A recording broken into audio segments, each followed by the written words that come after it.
most people don't want to go through the process of unwinding the religion. Now, to unwind religion, you would say that's just not my thing.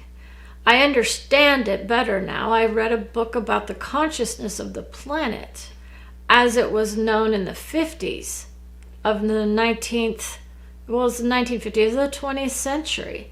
Now, for me, I'm like, we have a lot of work to do at this point. If we're going to tell people that this book was based on a process still in effect today that I often embody in my heart, which is basically looking inside, accepting who I am for what I am. I'm the guide for you.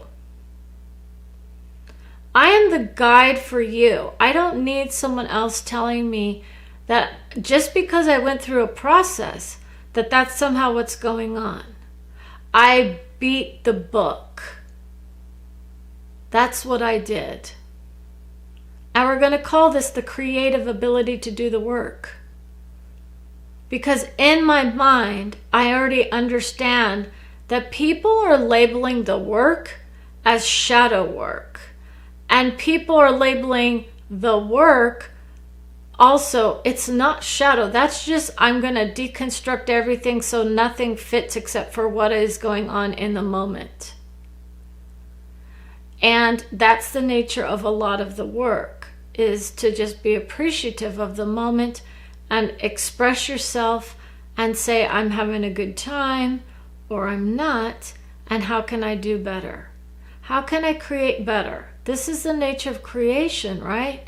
Now people are going to get that and run with it. Ooh, I get to create all I want. This is the law of attraction. Let me create this beautiful place. So I'm in this harmony, right? Harmony was my goal with most people. That's why I was able to create a lot of beautiful expressions in my heart. I love my family. I don't like their political views. That's all it is. I don't have to agree with your political views to love you. I don't have to agree with your kind of work. Okay? If you work from the devil perspective in religion, so be it. That's your creation. My own desires were to be outside of religion. And in doing if you go to shadow work, you're still within religion in essence. And that's how we know. So Brenda was very open about her experience within the understanding that psychology is indeed part of the opening up of a lot of people. However, she used something completely different. It was in a religious aspiration, but it is very much outside of religion. It is a conditioning tool that is there to help unwind everything.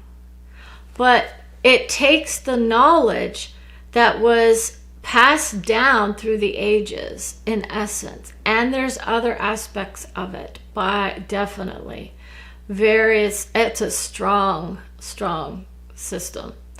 But in order to do her work, she had to say, I need to let go of that. I need to know who the real me is.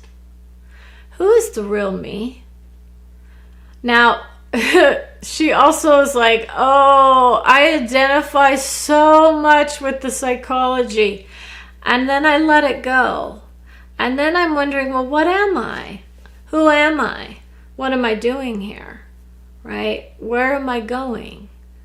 Where is it's the visionaries of the world.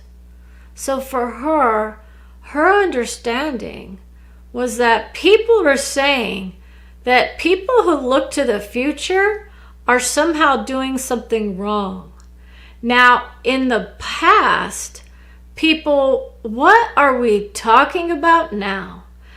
If I'm a visionary and I say I can bring through guidance for all souls, that means that's a visionary idea. Most people cannot do that because it tears them apart on the inside.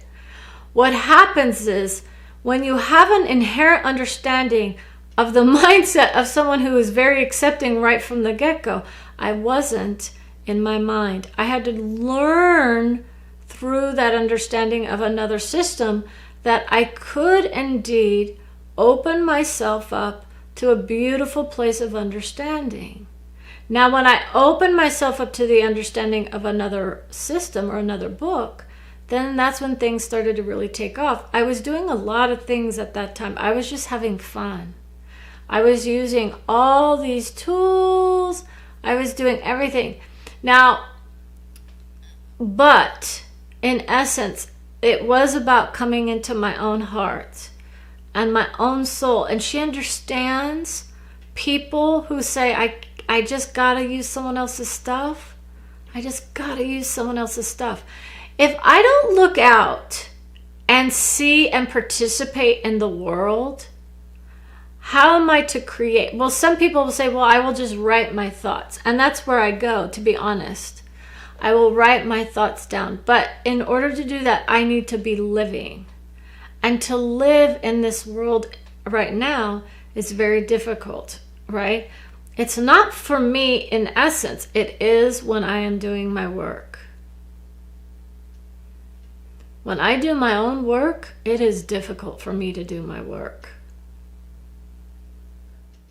So she gets signs for the future, and that's her forte. I get to tell people how it works, so they see it for themselves. Okay, so this is the nature of foretelling the future. And now people will say, well, that's, limiting the... No, it's not. We're not telling her to write down everything as of yet. I could tell you what she doesn't want to know. She doesn't want to know her own future at this point. Right? She was dead in 3 years at one point because of how bad it was for his soul. There was a guide there who said she determined that if she could not break free of the violence in her mind, she would have to have someone come into her heart and stop the beating of it. She asked to be killed if it did not stop on its own. We're going to talk about that nature right there. That was the vision of someone else who doesn't exist in this body. She's not in that mindset. She made it through the vision of hell with a guide, without doing anything. Some people got hurt in the process. Some people get hurt in that process of deconditioning your mindset from other people. I have to pretend to be likable in order to make money, right? Or do I tell you the truth based on where your own soul is at the moment? This has always been her. Anyone that knows Brenda says, I'm always there with you and I'm living in your heart and I love you, but I can't be part of you if you aren't going to do the work at some point, because what happens is that my own guidance will naturally come through and I will be telling you the vision that I see for you. When I see a vision for somebody, do I tell you? I often hold back because people don't want to know. So that was my own lesson, was that people who are of vision often have people who say, I don't see that vision, or I can't imagine that vision. Because if the vision is negative, then they say, well, that's not what I want to hear. You have the ability always to change it. And we give you options on what to do to change the future. You can do a lot of different things. But in essence, we're always going to try and give people the best vision that we can for where we are in the moment. And that's where most people go when they do psychic work. They realize they're working with probabilities and not, so let's talk about an example. If Brenda was pregnant in 3 years, would people say something to her about that? She would be 51. What it means to her and to her family is something completely different. There's no way she's getting pregnant.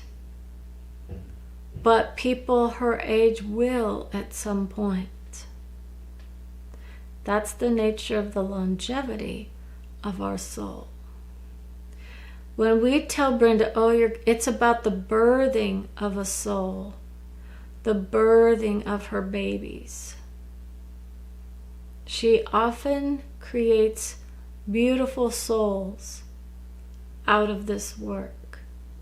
But there are some souls who are very much not particularly happy with her work.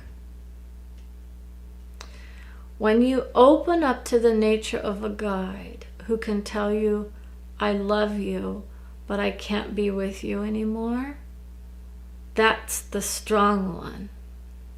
And that's what she's done. She's told her whole family and friends, I'm not doing your work anymore. But in essence, what they haven't realized is that the natural abilities she has to integrate her soul means that her vision will automatically come true. She's that good.